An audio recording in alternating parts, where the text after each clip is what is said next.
The Maias is one of the most important works of our writing heritage, from the famous writer Eça de Queirós.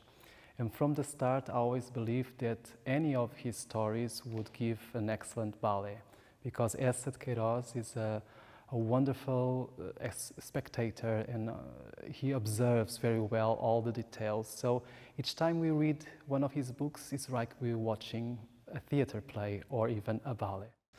So the Maias is quite a large book, so it needed to be a 3-act ballet, divided in scenes that depict the story of 3 generations of the Maia family.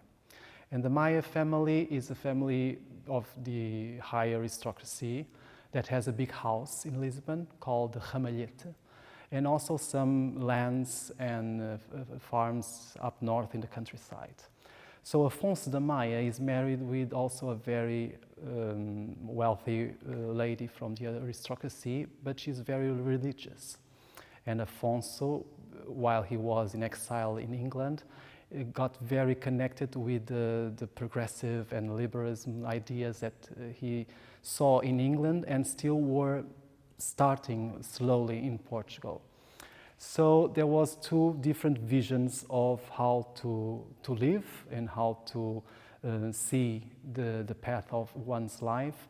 And that started in conflict with their only child, Pedro, because she believed that he had to have a very strict religious education, and he wanted him to have a liberal education.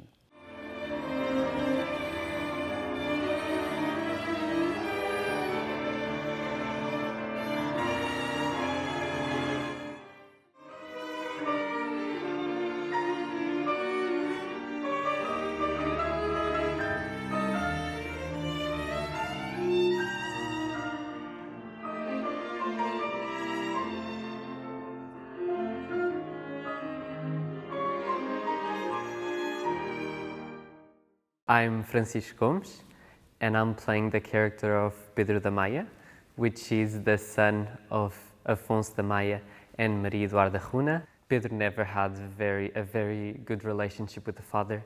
He was very strict, and I was very vulnerable with my emotions, with my feelings. So we never had a proper good relationship. He was very attached to his mother, and so he became fragile and very dependent and very religious also in that sense.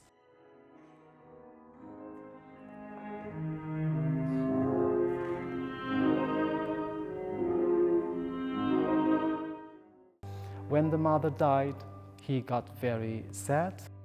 He found the answer or a way to become happier by falling in love with Maria Montfort. I'm Inês Ferrer. I'm playing Maria Montfort, who is the wife of Pedro da Maia. She's one of the pieces from the whole story. Because of her actions, it develops to it's one of the pieces of the puzzle of the whole story.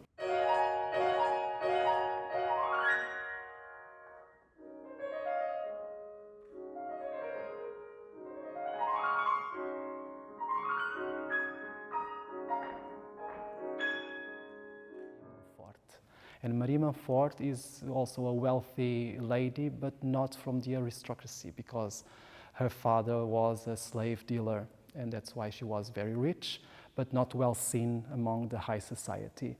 Nevertheless, he fell in love. In the beginning, we had this relationship that just sounded like it was the best thing in the world in that moment.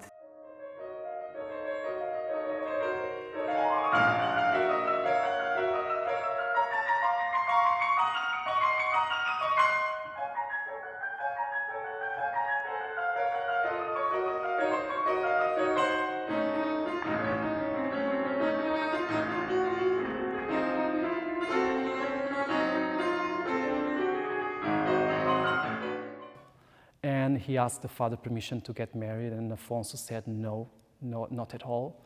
But he still got married, and not even the birth of their 2 children, a girl and a boy, convinced the father to accept Maria Montfort. And all of a sudden, it just becomes the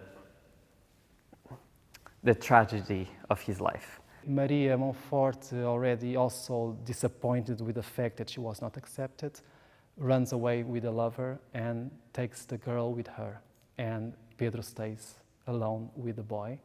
And when he goes back to his father, he's so sad and so depressed that he commits suicide.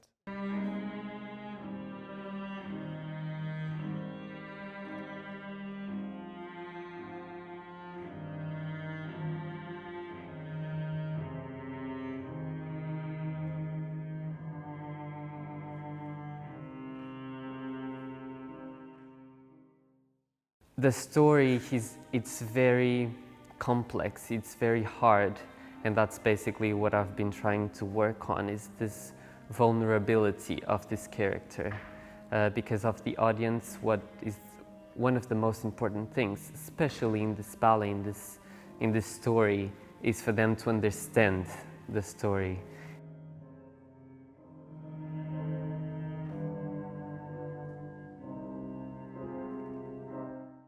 Going on Act 2, we have Carlos already as a teenager, and Afonso finally took the opportunity to provide him with a liberal and progressive education, believing that would give a second chance to make a young man happy and successful in his life.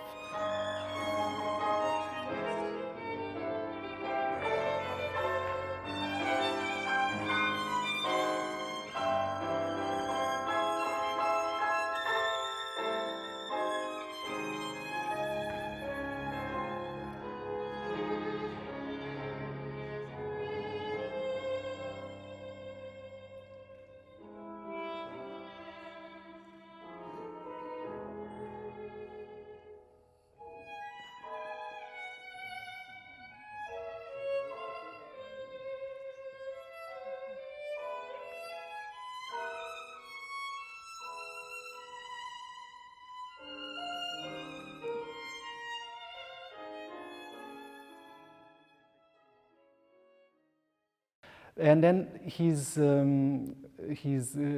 business governor tells that he heard the news that in Paris, Maria Monforto had lost a child and the girl was dead by some disease. And so he kind of feels that the matter is closed, and we move forward in a story, and Carlos is already a grown-up man. He's a doctor just out of the med school.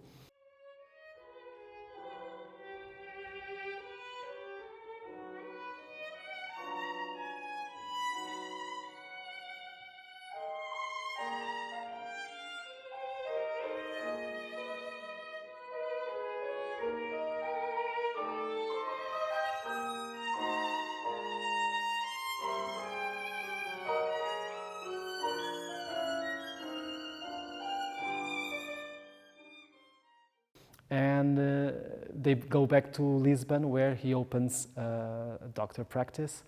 And he also finds connection with João de Ega, which is a friend from university, and that takes him to the places of all the society, or high society from Lisbon, where he starts seeing all the relations and all the different social types that Eça de Queirós so well depicts in his novel. He starts an affair with the Countess of Govarinho.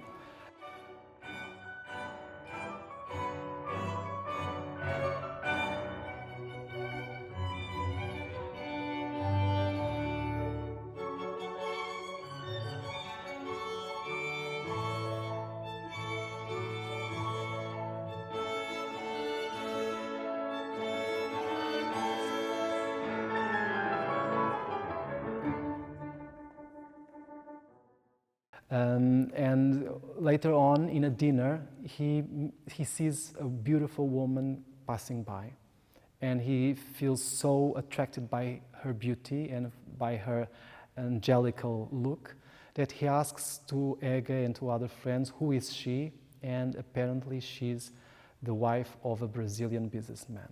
He does everything to try and meet her for the first time, and many attempts are not well succeed, while the affair with the Countess of Govarinho happens. Finally, after many attempts, he meets her, and the love is immediately at first sight.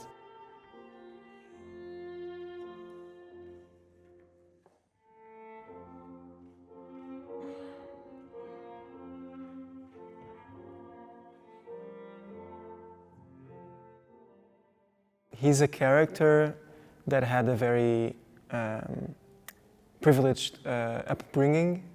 He doesn't relate naturally to the difficulties that a normal person would have in those times.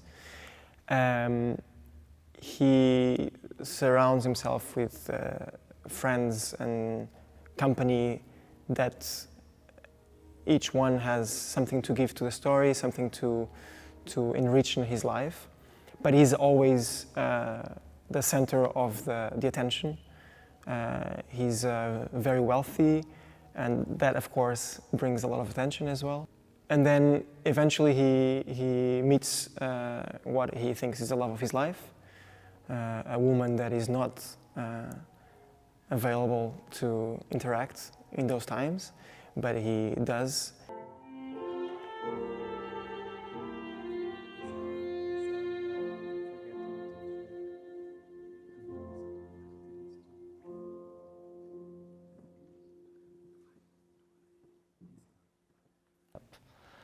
And eventually that Brazilian businessman comes to his place and tells him that she's actually not his wife, he's just someone that he pays to make him company. And Carlos stays very upset and confronts Maria Eduarda with this untold truth.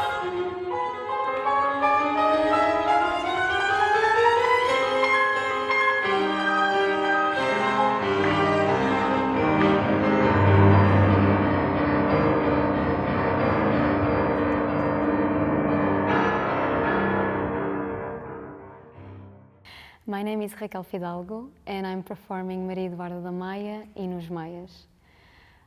She's this wonderful, beautiful, and mysterious woman that she lived most of her life abroad. And in this ballet, she's marked by tragedy, not only from her past, the difficulties that she had to go through to also raise her daughter, but also the forbidden love that she has with Carlos da Maia, especially when she finds out that they are siblings.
I think what's important is that he's so protected through his wealth or through his education, through his family, that when something happens that he has no power over, and something as dramatic as what happens,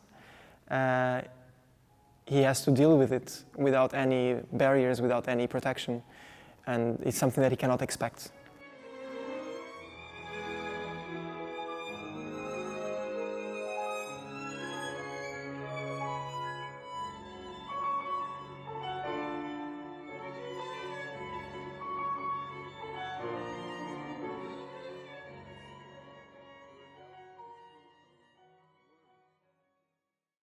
In the end, João da Ega, after 10 years, and Carlos meet again and say, we had everything to succeed, yet life is a disappointment.